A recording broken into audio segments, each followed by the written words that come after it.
Hello, I'm Logan, class of 2017, and I'm excited to be interviewing Arthur Lueking, class of 1953. It's my pleasure to be here. Thank you. Tell me a little about your life today.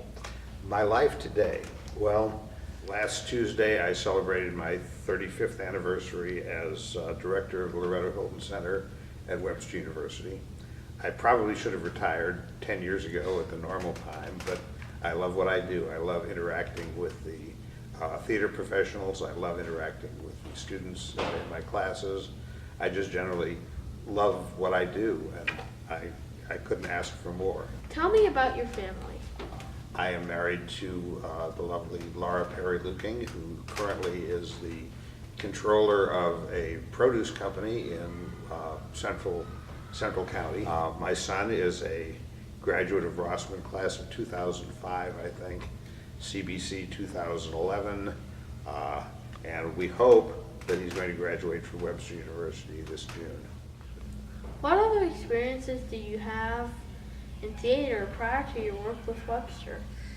My first experience I can remember in the theater was at Rossman School, where I played Robinson Crusoe in a play that I remember nothing about it, except that I had a beard that was made from one of my mother's fox stoles, and I remember that it itched terribly.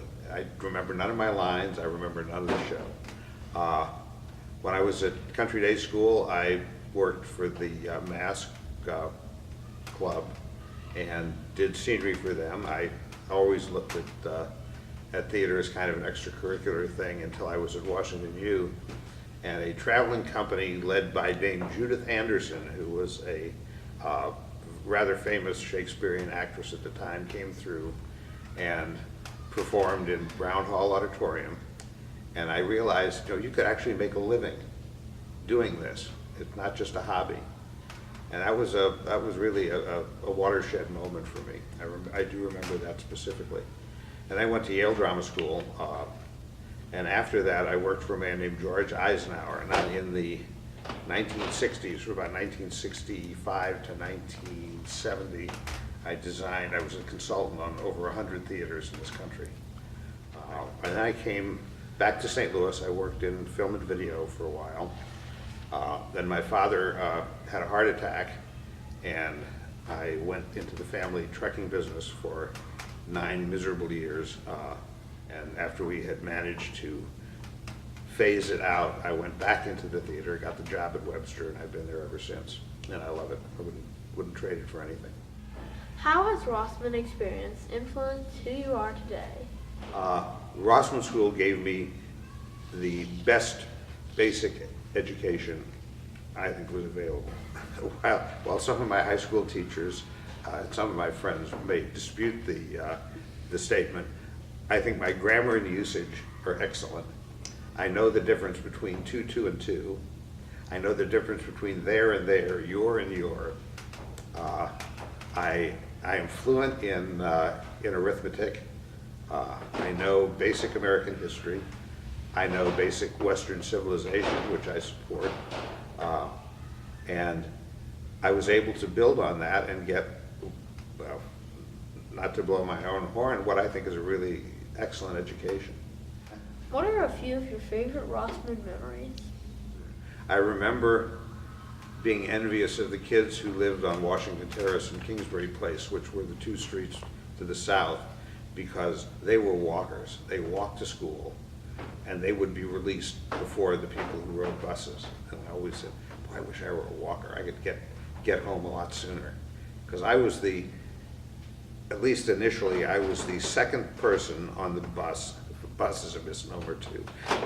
On the carryall in the morning, which meant I was the second to last one off in the afternoon. It was a long day. What were the buses like? They were like Chevy Suburbans, only they were a little more primitive than that. They didn't have air conditioning. Their seats were barely padded. They were green, and they said Ivanhoe Lodge on them. I never did figure out what Ivanhoe Lodge was, but I think it was the summer camp that was associated with Rossman in some way, and apparently they owned the buses. Do you have any stories about the founders, Miss Rossman and Miss Schwanner? My recollection is their office was on the second floor, catty corner across from the third grade classroom. That Miss Schwanner was the taskmaster. She was the one that, you know, we're going to do it this way. And Miss Rossman was the kindly woman you could, oh, it's all right. Which teacher left the greatest impression on you? All of them. I can name Miss Allen in kindergarten, Miss Durning in first grade, Mrs. Morrissey in second grade, Miss Tour in, oh no, Miss Goff in third grade, Miss Tour in fourth grade, and that's as far as I went. And Miss Fraser, who was the art teacher. How have you remained connected to Rossman since graduating? I've been on the board. I have a son. I'm a past parent. I'm everything but a grandparent. What has inspired you to serve on Rossman's Board of Trustees? Elementary education is the foundation of everything else.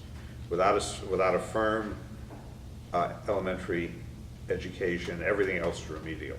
You're never going to catch up. You're always going to be trying to rebuild what you should have gotten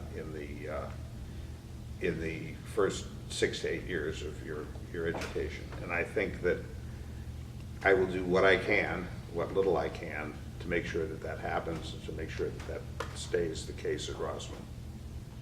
What is your lasting impression of Rossman? Oh, I have no lasting impression of Rossman. I have the current impression of Rossman that it's an excellent school, that it is. It teaches not only the basics of education, but also works on character in a way that I think is important. I think it's important to the continued success of Western civilization. Describe Rossman in 3 words. Strong educational foundation. Thank you very much for coming. It was my pleasure to have you. No, the pleasure was mine. I'd do anything for Rossman School. Thank you, very Logan. much.